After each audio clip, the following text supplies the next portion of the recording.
at me and tell me what you see. I look at you and tell you what I feel. Look at me and tell me what you see. I look at you and tell you what I feel. It's October, but seeing as I already look at horror movies regularly, I wanted to do something special for this month. So I thought, why not look at movies based on the work of one of the creators of many horror elements today? So welcome to HP Lovecraft Month.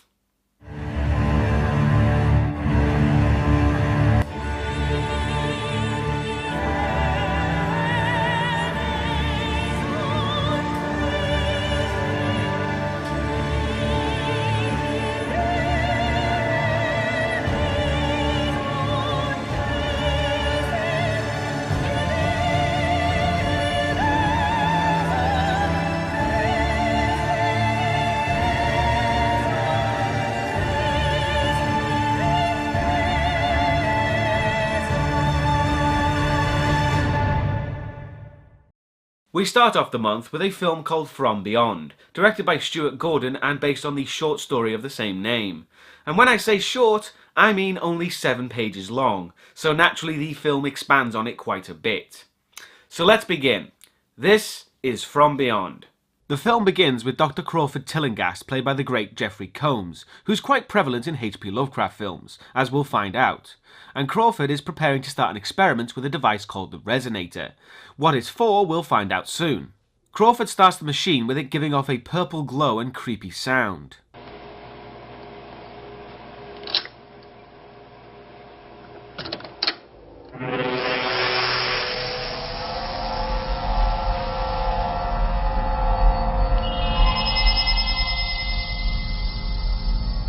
Once the machine is running, Crawford feels a pain in his head and sees a hallucination of a strange floating eel creature. But then the hallucination bites Crawford on the face. As he wrestles with it, he shuts the resonator down and the creature disappears. It's quite the perfect start to the month, really. We've got eldritch creatures, science beyond comprehension, blood, and don't forget Jeffrey Combs, all within the first 2 minutes. I'm glad I chose to start with this now. Crawford isn't working alone, however, and goes to talk to Dr. Edward Praetorius, who's actually supposed to be running the experiment. Praetorius is named after the character in Frankenstein, the doctor who taught and instructed Victor Frankenstein in the dark arts. And that's pretty much what he's done with Crawford, except the whole raising the dead thing, which is for a different movie. Crawford tells Praetorius that the resonator is working and they go to use it again. However, Crawford only turned on one of the tuning forks, but Praetorius turns them all on, shocking Crawford. It activates and it immediately has an effect on both of them, Praetorius saying he feels its power working on them. The computer starts to go haywire and Crawford tells him that it needs to be shut off immediately as it's unmanageable. But Praetorius has lost control of himself and is obsessed with seeing all it can do. And he's not the only one to have lost control. Edward! It's running itself!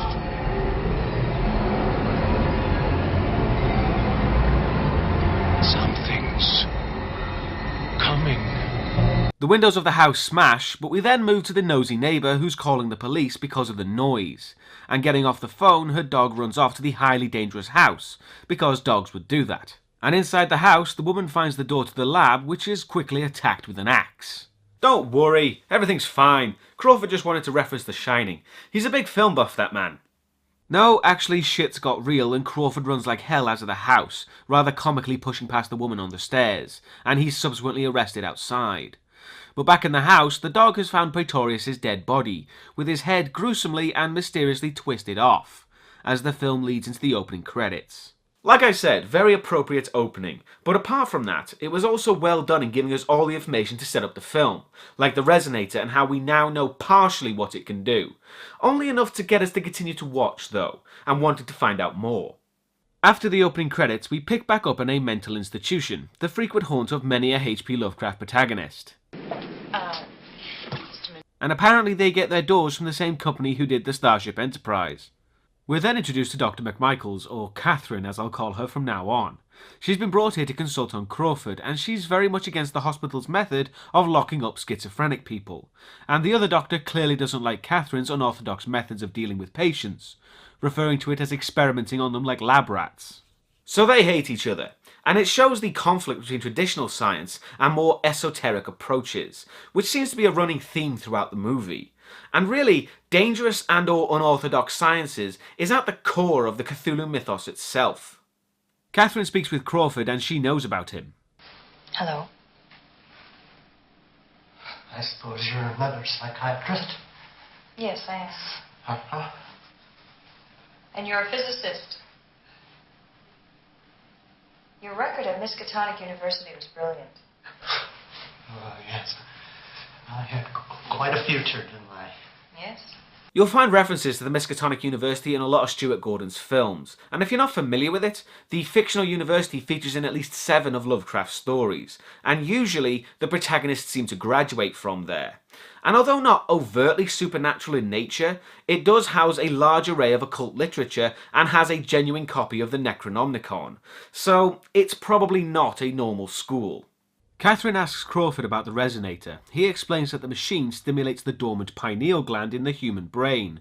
However, after a few more questions, Crawford starts talking like a crazy person about invisible creatures. He mentions that he had to destroy the Resonator to stop the creatures that came through. And then Jeffrey Combs demonstrates his great ability to make admittedly really silly lines sound quite foreboding and serious. It What came? Dr. Tillinghast. Crawford, what did you see? It ate him. Bit off his head. Like a gingerbread man. See what I mean? That takes skill. Catherine isn't convinced by Crawford's story, but insists on a CAT scan to see if something else is going on. The more traditional doctor thinks it's all stupid, though. In the CAT scan machine, Crawford's naturally not comfortable with it, but when the scan comes through, they see that the pineal gland is indeed a lot bigger, which makes Catherine more interested in Crawford's story, going so far as suggesting she and Crawford recreate the experiment, with the traditional doctor saying she's being immoral and unethical. Which, considering we're talking about an experiment that caused a man's head to be twisted completely off, I think Catherine's a little too eager to recreate that. I mean, is she even considering that maybe it's dangerous as all hell? Because whether you believe Crawford or not, it's still dangerous as all hell. The traditional doctor protests heavily, but the guy in charge lets Catherine do as she likes, handing Crawford into her custody. Crawford's not very willing to speak with her, and even less willing to help when she asks him to recreate the experiment. But it's either stay in the hospital or do the experiment, which is admittedly not much of a choice. Then, Ken Foray enters the movie as Bubba, which was certainly a surprise to me. He'll be Catherine's muscle, basically, making sure that Crawford doesn't run off. And most importantly, he's the least scientifically minded. They get to the house, with Crawford being extremely anxious to say the least. He tries to get out and run off, but Bubba made sure of that with child-proof locks. Crawford really is a rat trapped in a cage. They get to the front door and... the house is numbered 666? Really? I don't think I need to say just how horribly cliché that is. One thing Lovecraft would never be is cliché. And I know it's just a throwaway thing, but it really does rub me the wrong way. Crawford's reluctant to enter the house, but Bubba goes in first to try and show him it's fine. But getting inside, you can see it on Bubba's face that he feels uneasy. Possibly even more uneasy than Crawford is. And it doesn't help that he trips over some electrical cables that are used for the Resonator. And when Catherine asks about the lights, Crawford manages to disappear from under their noses. They turn the main breaker on and go upstairs to find Crawford. Bubba finds his way into Praetorius' room and for some reason decided to play a tape which is of Praetorius having pretty kinky and violent sex with some random woman. So chances are he wasn't strictly speaking normal to begin with. In the lab, Crawford has got his hands on an axe, and as Catherine and Bubba turn the lights on, he runs at them with the axe raised. Bubba thinks he was trying to attack Catherine, but he really just wanted to completely destroy the Resonator, and he talks about the damage he did to the machine. And then Crawford immediately gets to work repairing the Resonator. I think he needs to make up his mind there. Then we stop the movie for a minute, as it's time for some cooking with Bubba. I don't know what the hell he's cooking, but Bubba agrees it smells great. Cooking with Bubba. If you don't know how your food smells, Bubba's got you covered. But joking aside, as the movie's taken a short break, I'll take a quick tangent as it needs to be said just how much Jeffrey Combs carries this film. The other actors are great too, don't get me wrong, but it's definitely Combs' show, and he does run with it beautifully. So yeah, after the random detour, we're back in the lab with Crawford working to fix the resonator. He stops for a moment to watch Catherine sleep, and he and Bubba both agree she's beautiful, which isn't slightly creepy at all. And Crawford talks a bit about Praetorius' loud and kinky way with women. Catherine wakes up, not really fazed by the two men staring at her, and Crawford tells her the resonator is fixed and ready to be activated. Crawford says that the computer's fried, so the entire system is manually operated by a single on-off switch, meaning it'll be on full power. Crawford tells them to stay still when the resonator's on, because that's how the creatures sense them. The machine is turned on with the eerie sound and light show, giving everyone headaches. Then Catherine gets a bit touchy-feely with Crawford as they stare at each other. And then the creatures appear, with Bubba immediately moving, ignoring Crawford's warning. He goes to touch one, but it attaches to his arm, biting him badly. However, there's something worse than those creatures. Crawford. Bro. Who is it? Show yourself.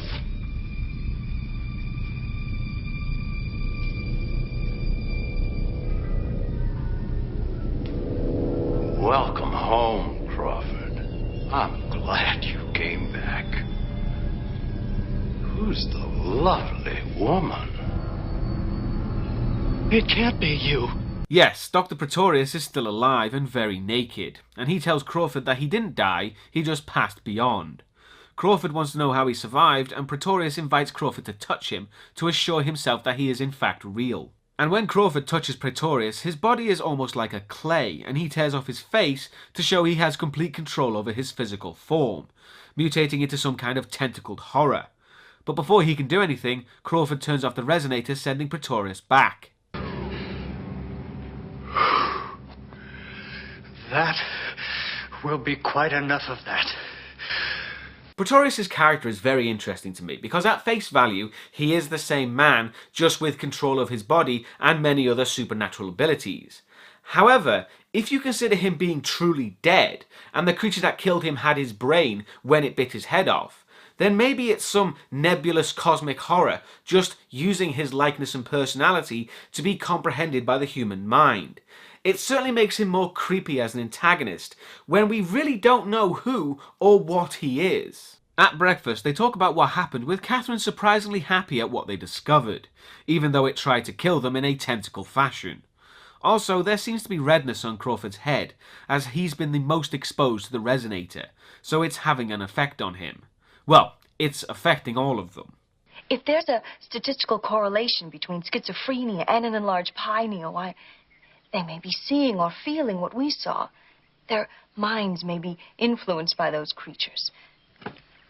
Well, how about the hard-on I got? Is there a statistical correlation for that, too? Whoa, thanks for that image there, Ken. I could have done without that, really. But what he's saying is basically the resonator not only allows you to see extra-dimensional creatures, but it also makes you insanely horny. Think of it as cosmic horror Viagra. Catherine surprises all of them when she says that they need to try the experiment again, and Crawford can see that her drive to use the resonator is the same drive that ruined Praetorius. Catherine insists that the resonator could be key in curing schizophrenia, and Catherine also mentions her father, who was a severe schizophrenic, and was institutionalized, becoming a vegetable as a result. However, Crawford wants more controlled conditions, and Bubba just wants to get the hell out of there. Catherine's scientific mindset and drive to help people like her father, hoping that they don't end up like he did, is making her become obsessed with the resonator. And Crawford, although reluctant, will still go along with what she says. But it's Bubba, who's not scientifically minded, who can see the clear and present danger. And really, he's the most capable of conducting the experiment, because he won't be blinded by discoveries when shit hits the fan. Crawford is adamant that the resonator is far too dangerous to be used, smashing a cup in protest, and Bubba insists that they get some rest, and then they're leaving. After some rest, Catherine wakes up, head hurting still, and then she decides to go up to the resonator, something she knows absolutely nothing about, and she switches it on, almost entranced by the device. It's possible something is compelling her to turn it on, but it's not really clear. And once the machine is running, giving Catherine a big headache and causing Crawford's head to bulge in quite a disturbing way, he rushes up to the machine and Catherine mirrors Pretorius. Turn it off. No. I have to see more. Feel more. Turn it off. No. She starts kissing him, mainly because of the horny-o-matic over there, and then Pretorius appears again. You've got to stop it. Oh, don't stop.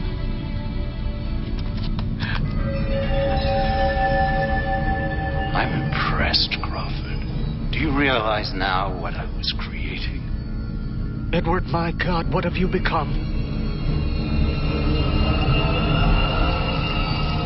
Myself. If he can change his body at will, why is pile of goop the first shape he chooses? Surely there are more elegant shapes out there. Oh, but don't worry, he'll get worse as the movie continues. Pretorius grabs Catherine and stops Crawford from flipping the switch. Crawford tries to reason with Pretorius, but he's not really in a negotiating mood, and Crawford runs out of the attic to cut the power to the system. He's tackled by a scantily clad Bubba as they fall down the stairs. Crawford tells him he needs to turn off the power and they run off. And back in the attic, Pretorius has started with the raping. Tearing Catherine's top and then elongating his fingers, he starts groping her breast and then going down lower. I'm sure he elongated his fingers just to make the whole thing creepier and more awkward. Don't get me wrong, it's still a despicable act of rape, but I guess when Pretorius molests someone, he likes to do it with maximum creep factor.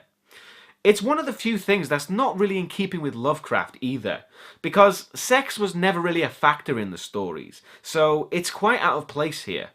Crawford and Bubba get to the basement, but it's occupied by this giant worm creature, as the Resonator's influence has reached into the basement. Bubba runs off to get something, and in the attic, Pretorius is getting worse appearance-wise, as he says he's going to kiss Catherine, so he goes all John Carpenter's thing on her and looks to be trying to bite her head off. Which, coincidentally, is what's happening to Crawford in the basement, as he's now halfway inside the giant worm. But fortunately for both of them, Bubba manages to pull the plug and everything goes back to normal, except Crawford is now completely bald for some unknown reason, and Catherine frantically pulls all the wires out of the resonator. Now, I hate to be the one to say it, but Crawford told her so. Honestly, what did Catherine expect to happen? She knew Pretorius was waiting for them. Maybe she didn't expect the cosmic horror molestation, but it's not like she wasn't warned. Catherine is tending to Crawford's giant worm wounds and she apologises for losing control. And Bubba can see the resonator is changing them all, and not for the better. But weirdly, Catherine still wants to do the experiments. It's clear now that only one person should run the experiment. This ain't an experiment. It's suicide. The presence of other subjects causes dangerous distractions. No, I can stand right at the master switch and maintain control of that resonator, but I must do it myself. I know this behavior. I've seen it in the streets. You may be a scientist, lady, but right now you're acting like a junkie. Oh, just take him and leave. He's not wrong there. Bubba really is the biggest voice of reason here now. He tells Catherine to get dressed and get Crawford ready to leave. However, when Bubba told her to get dressed, I doubt he meant what she's got in mind, as she finds something in Pretorius' closet and decides to put it on, dressing like a dominatrix now. So I guess the resonator not only makes one horny, but pretty kinky too, as she sticks her hand down Crawford's pants and then licks her fingers, which is close to weird boner territory if it wasn't kinda gross. Bubba returns to find Catherine riding Crawford, wondering what the hell she's doing, as she creepily smiles and then tries throwing herself at him. So he shows a rather large amount of restraint to get Catherine in front of the mirror to take a good hard look at herself, which seems to snap her out of what she was doing. However, somehow the resonator switches itself on, which wakes Crawford up and Bubba runs to the attic to turn the thing off. But it fires lightning at him and takes away his gun. And when Crawford and Catherine get into the attic, some kind of spores attack them, attaching to their bodies. Crawford tells Bubba to use the axe, but the cable continues to transfer electricity. Bubba shines a torch on Crawford and Catherine, which causes the spores to fly off. I don't really know how he knew to do that or that it would do anything though. However, Bubba throws a torch which shines on his face and seems to attract the spores to him, as they engulf him. So I really have no clue what are the rules for those things. It seems completely random. And sadly, because he was a pretty good character, Bubba dies from the spores eating him, leaving a pretty gruesome as fuck corpse at the end. And there goes the guy talking the most sense here. But speaking of gruesome as fuck, Praetorius appears looking like that. Kiss, my dear. If Praetorius has complete control over the shape of his body, why in the name of fuck did he choose that shape? I know I said that before, but he keeps getting worse and worse. I mean, what the fuck is that? Seriously. The special effects are pretty good though. It takes real skill to not only make, but also operate that amount of practical effects. Praetorius grabs Catherine again, no doubt for another molestation session. Humans are such easy prey. Praetorius talks about the pleasure they'll both feel when they're joined as one, but Crawford's quick to say Praetorius only knows pain. And then, quite disturbingly, Crawford's head grows a big brain penis.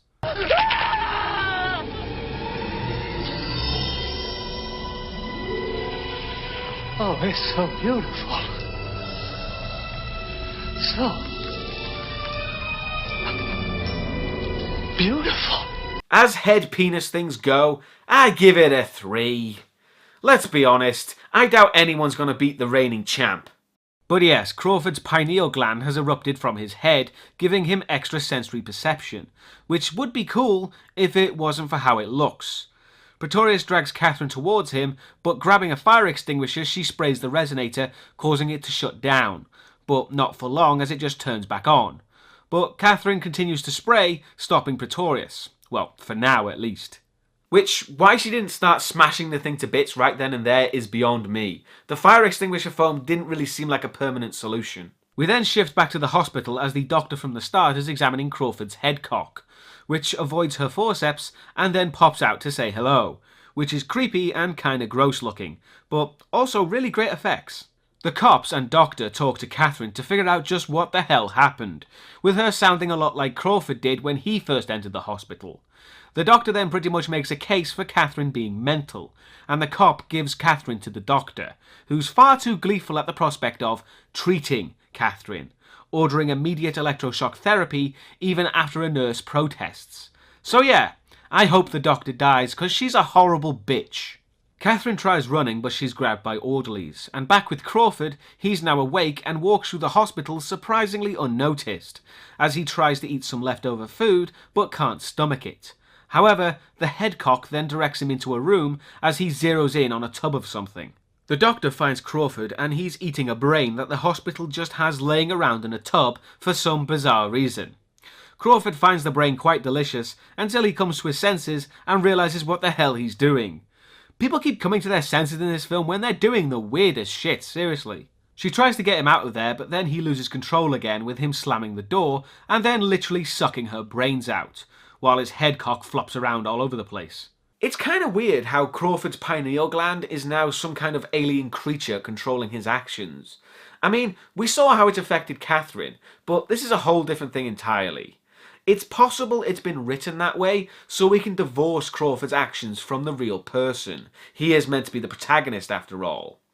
It just feels like a cop-out to me, because instead of it being, this is what the resonator turns people into, it's more like, people aren't being changed, they're just being controlled by the evil pineal. Catherine is about to be electroshocked, but the doctors are called away because of the other dead doctor. Catherine hits the guy, managing to get free, and outside, Crawford sees Catherine leaving a van, calling to her, but she doesn't hear him. An ambulance shows up with a drunk homeless guy, and Crawford, who can only be described as being in stalking mode, kills the first paramedic and then starts sucking the brains out of the other paramedic. She stabs him to get away, but Crawford just beats her to death. And when his head cock goes back in, he comes to his senses again, taking the ambulance and going back to the house. See what I mean about the divorce of Crawford's actions in himself? He's doing quite incredibly horrible things to people, but because the film makes it seem like he's not in control, then we don't really judge him as harshly, which is a shame. Because if he'd have been this good guy throughout, and then suddenly become this inhuman killer, there would be this large feeling of unease and uncertainty for who we could possibly root for now. There would only be Catherine left, and that ambiguity would have fit perfectly with the film as a whole. So it really is a shame they didn't do that. Catherine gets to the house and she's managed to get herself a change of clothes somehow. But more than that, she's also managed to get her hands on a large amount of dynamite, which she sets on the resonator with a timer for 5 minutes. But again, Crawford's gone Looney Tunes as he grabs her and puts her in Pretorius's S&N straps. Crawford tries to suck her brains out too, but she bites his head cock off just as the resonator turns on, with Crawford coming to his senses properly this time, and then Pretorius appears grabbing Catherine, but Crawford starts insulting him. She'll know, Edward, how pathetic you are! How you can't make love! Burn? Was that the best he had, seriously? Pretorius chases Crawford, which looks really quite silly with his stubby little arms flailing about. But then he grows wings, flying at Crawford. All right, come and get me, unit! This time I'm not running away!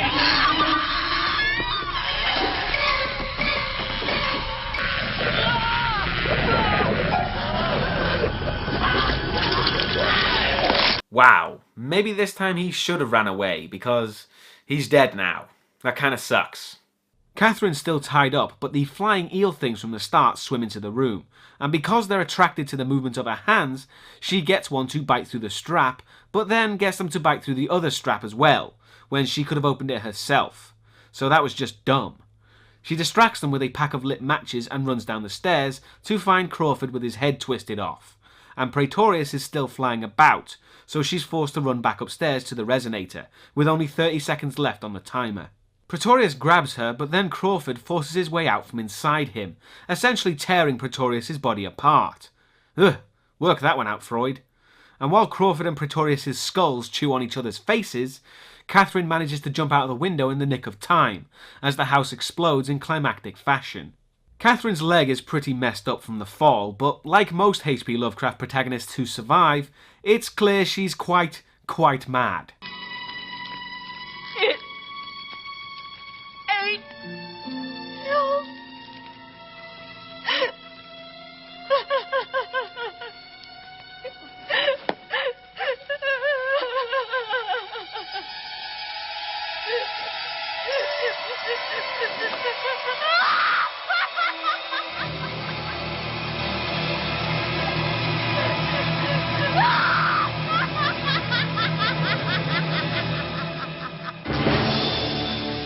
Quite the depressing end there for the film, and for this month, I think you better get used to that. So yeah, that was From Beyond, and as horror movies go, it was pretty damn fantastic. Obviously, the effects are the first thing to be mentioned, which are really damn good, and still hold up today. And yeah, I love the practical effects, they work so damn well. The film had a relatively small cast, and everyone is top notch, with the standout being Jeffrey Combs, who can seemingly make any kind of insane situation seem very believable. And compared to the original story, the film almost feels like a continuation in some ways. And as a film should do, it enhances the story, building upon it in meaningful ways. And it's clear the filmmakers have a real adoration for Lovecraft's work. The first week of Lovecraft Month turned out pretty well. However, next week, I'll be taking a look at another Jeffrey Combs Barbara Crampton film with Reanimator. And although it came out before From Beyond, there is a reason why I didn't start with it. See you next time.